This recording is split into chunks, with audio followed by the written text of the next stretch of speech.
let's move on. Crime is an issue in the district. I know a couple candidates have talked about it. It's no surprise as the economy gets worse and times get tougher, you see more street crime. A few years ago, Bernal Heights was considered a very safe place. Now there's street robberies. There was a home invasion robbery right next door to me. I know everybody's talking about this in the neighborhood, and I think many of us agree that locking people up and having a huge police presence is not the answer, certainly not the only answer to the crime problem. On the other hand, I think most people here in this room would agree that we need some creative solutions. We need a mix of solutions. And what the city has talked about, we've got the gang injunctions and the mission that the city attorney is pushing. We've had some community policing. Some people think that that's not enough. I'd like to hear the candidates talk about how they would approach law enforcement and crime problems in the district, what they think about the mission gang injunctions, whether that's working or not working, whether that's something we should be pursuing, what they think about community policing and how that can be more effective, and how this district and this district supervisor can deal with the crime issue. Can we Eric, add you can start again. What? Youth violence to that? Yeah, you can add youth violence to that. That's a good idea, Marcia. Yeah. When I talk about crime, I'm including youth violence. I mean, crime, when kids are shooting each other, that's a crime. And it's just as serious a problem as when people are getting mugged at the bus stop.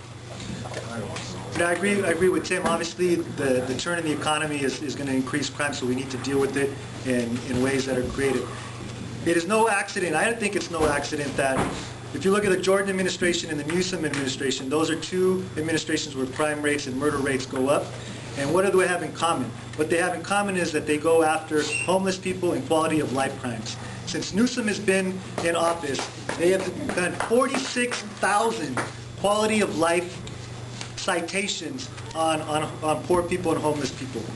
46,000. That's, if you put an hour of work on each, that's 46,000 hours of police time that could be going to really solving the crimes that we're all really being impacted by. Really putting forward community policing efforts. But instead, it's the politics of the administration that is really driving the fact that we're not solving crimes. How could it be that we're 40% only murders are solved in San Francisco, 12 noon on Mission Street, on 20th and Mission, and there's no arrest? 12 noon in broad daylight, a shooting and there's no arrest? We need to support our police to really have the resources to do it. And I say, let's look at these 46,000 hours of police time and put it towards really solving these crimes that are really impacting our community. Obviously, the gang injunction is not working. It's racial profiling our community. Our young people are afraid to walk on 24th Street now because they're afraid they're going to be harassed by the police. I heard a 14-year-old and a 15-year-old talking, we can't walk down 24th Street because of the gang injunction. They weren't gang members, they were just young kids. What is the impact on that, on our youth? So I think it's really problematic that that's the alternative that we're looking at. We really have to be creative. There's a lot of ideas in this district that I think that we can put forward, whoever is the new district supervisor, in providing those alternatives, because there are out there. Here in this building, which I'm a board member of, we have a youth program that's very successful that reaches out to Alameda Gardens, that reaches out to the Excelsior, reaches out to the Mission, and provides jobs and provides opportunities for our young people. Those are the types of programs we need to support and get away from the gang injunctions. I've talked to so many people throughout District 9, and public safety is a top priority for so many folks. And let me say that I speak as someone who for the last 2.5 years as a member of the Police Commission have been trying to really push for true, meaningful community policing. I really believe that a police department is only as effective as it is connected to the people that it's supposed to be serving. That's why in the Police Commission I've been pushing for foot patrols, and when they tried to take the funding away from the foot patrols, not only in Alameda, on Cortland, I fought hard to make sure that they remain, because I do think that while foot patrols are not the answer, they're an important part of the answer. There's something really critical about a police officer doing something as basic as getting out of their cars, talking to the people who live in this neighborhood. I think it's really critical to do that. But let me also say that we need to change how the police department does business. And I do think that to make that happen, we need to have someone who understands the nuts and bolts of the police department, how it works, how it doesn't work. And one thing that I want to do is commit ourselves to really following best practices. And let me give you an example. Those of you, in this district, in the Ingleside, can know that they pulled the rug from under us, from us when they transferred our captain when he was at his most effective. After having developed a relationship with this neighborhood, for no reason, they transfer that captain. And to make matters worse, in the Mission, They transferred the captain, and then 6 months later, the captain they transferred was retired.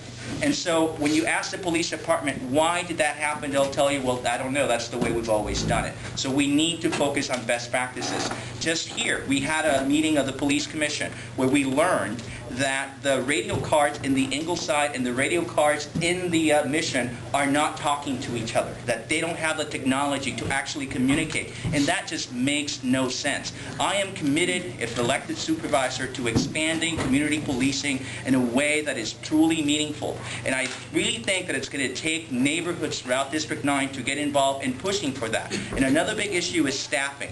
The reality is that the reason why crime is where it is right now is because the police department does not have the resources to actually have enough patrols on the street. And, you know, no one is talking about a police state. What we want is the right type of community police presence, which is why I've also pushed for cultural competency training.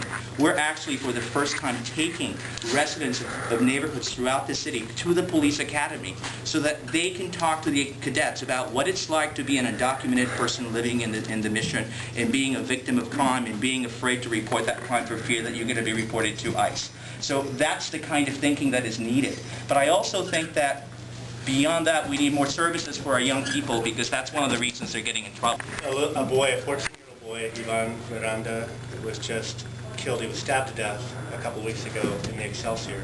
And apparently he was killed by another student at Mission High.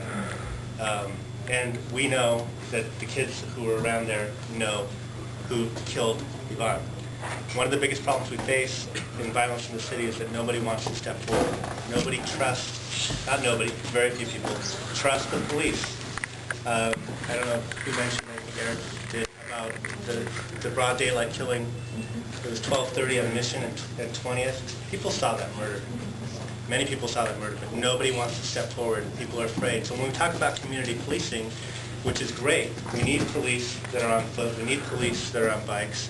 We need them to be consistent. We need them to create relationships. Because what's happening is they're not creating deep relationships with the community. Even with the merchants, they're not creating those relationships. So I agree, there needs to be cultural competency training. There needs to be training about how to community police, because that's one of the avenues. But when you look at Ivan, he was on the street at 1:30 in the morning.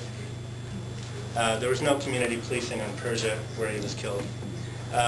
Maybe there wouldn't be community policing at 1:30 anyway, right? So why is he out in the street? We've failed. Why is Ivan Miranda not in school more than 75% of the days of the school year? Or nor was his attacker. We don't do a good enough job at the school district, honestly, and we don't do a good enough job as a society in San Francisco. Just personally, it's been really heartbreaking for me that 3 of my own students over the last year and a half have been murdered. 2 of them were students at Paul Revere in the same 4th grade class who are now 21 and killed last year. It's a crisis in San Francisco. It's a crisis in the Mission. It's a crisis throughout many parts of San Francisco. And we really haven't put our heads together to figure it out. I do like what Ross McCreamy's been doing in District 5. What he's been doing is he's been sitting everybody down at the table, whether it's police captain, the brass, the community-based organization leaders, the housing project leaders, everybody who's a leader in any way or who knows what's happening. Get them at the table and identify the hot spots. If we'd identified what happened with Ivan, we knew there was beef at the school all throughout the year. There were expulsion hearings, but we didn't follow up. We need to get everybody around the table, identify the hot spots, and then go after it that way. It's one of the methods we can utilize.